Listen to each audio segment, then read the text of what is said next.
Electronic दुकान कैसे खोलें? इलेक्ट्रॉनिक सामान की लिस्ट, लागत, मुनाफा, इलेक्ट्रॉनिक सामान को कहां से खरीदें, बिक्री कैसे, इलेक्ट्रॉनिक सामान की जानकारी। आपके मन में यह सवाल जरूर आता होगा कि हम इलेक्ट्रॉनिक बिजनेस क्यों करें।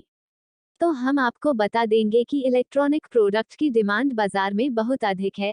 आने वाले समय में इसकी डिमांड और भी अधिक बढ़ने वाली है, जिसके कारण यह बिजनेस आपके लिए बहुत ही प्रॉफिटेबल साबित हो सकता है।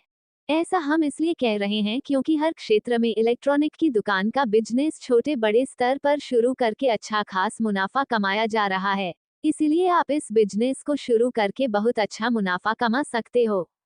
इलेक्ट्रॉनिक दुकान कैसे खोलें? चलिए जानते हैं कि आप इलेक्ट्रॉनिक दुकान कैसे खोल सकते हो। इसके लिए सबसे पहले आपको एक अपना बजट निर्धारित कर लेना है कि आपको इलेक्ट्रॉनिक दुकान खोलने में कितना पैसा लगाना है। उसके बाद अपने बजट के हिसाब से आपको एक दुकान किराए से लेना होगी और फिर आपको दुकान का फर्नीचर और डेकोरेशन करवाना होगा।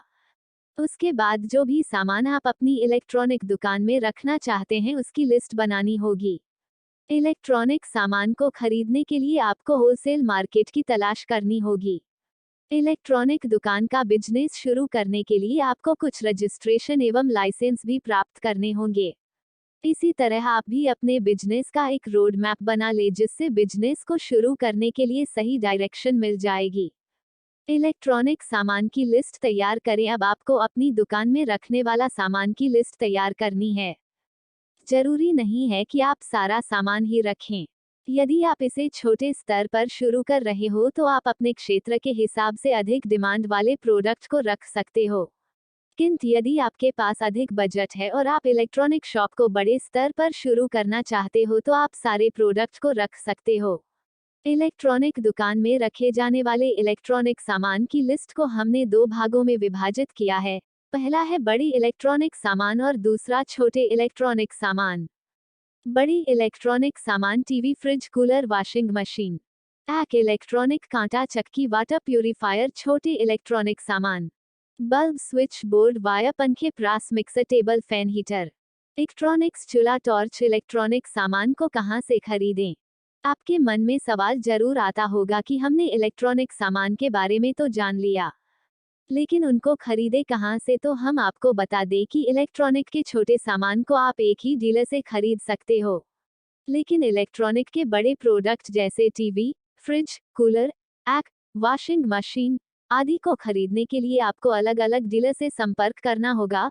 अब यह आपके ऊपर निर्भर करता है कि आप कौन सी कंपनी के प्रोडक्ट को बेचना चाहते हो। इन प्रोडक्ट को खरीदने के लिए हर सिटी में डीलर होते हैं, आप उनसे कांटेक्ट कर सकते हो या फिर आप चाहो तो सीधे कंपनी से संपर्क करके माल मंगवा सकते हो। इलेक्ट्रॉनिक बिजनेस में लागत। यदि हम लागत की बात करें तो इलेक्ट्रॉनिक दुकान में लगने वाले सारे खर्च जैसे दुकान का किराया, बिजली बिल, फर्नीचर, मार्केटिंग आदि का खर्च लगभग 1 से 1.5 लाख रुपए आता है।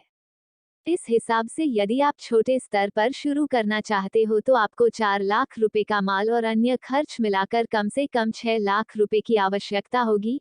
और वही यदि आप इसे बड़े स्तर पर शुरू करना चाहते हो तो आपको कम से कम 10 से 15 लाख रुपए की आवश्यकता पड़ सकती है।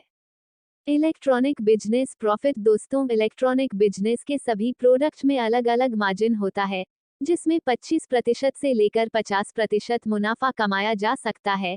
लेकिन यदि आपकी लोकेशन ऐसी जगह है जहां पर अधिक ट्रैफिक है तो आप इलेक्ट्रॉनिक बिजनेस में अच्छा खासा मुनाफा कमा सकते हो। इलेक्ट्रॉनिक शॉप के लिए रजिस्ट्रेशन एवं लाइसेंस। दोस्तों, कई लोग इलेक्ट्रॉनिक की दुकान को बिना रजिस्ट्रेशन और लाइसेंस के भी चलाते हैं, लेकिन यह कानूनी अपराध है। इसलिए आपको अपने बिजनेस को कानूनी रूप देने के लिए कुछ रजिस्ट्रेशन एवं लाइसेंस प्राप्त करने होंगे, ताकि भविष्य में आप पर कोई कानूनी कार्रवाई ना हो। इलेक्ट्रॉनिक दुकान के लिए आपको निम्न रजिस्ट्रेशन एवं लाइसेंस की आवश्यकता होगी। सबसे पहले इलेक्ट्रॉनिक बिजनेस के लिए आपको अपनी दुकान के नाम का रजिस्ट्रेशन करवाना होगा। फिर आपको जीएसटी रजिस्ट्रेशन करवाना होगा, MSME registration, BIS certificate, trade licence, ISO licence. उम्मीद करती हूँ दोस्तों इलेक्ट्रॉनिक दुकान कैसे खोलें इसके बारे में आपको पूरी जानकारी प्राप्त हो गई होगी, लेकिन फिर भी आपके मन में इससे जुड़ा कोई सवाल हो तो कमेंट बॉक्स में जरूर बताएं। दोस्तों, यदि आपको हमारे द्वारा बताई गई जानकारी अच्छी लगी तो इसे अपने दोस्तों के साथ शेयर जरूर करें। धन्यवाद।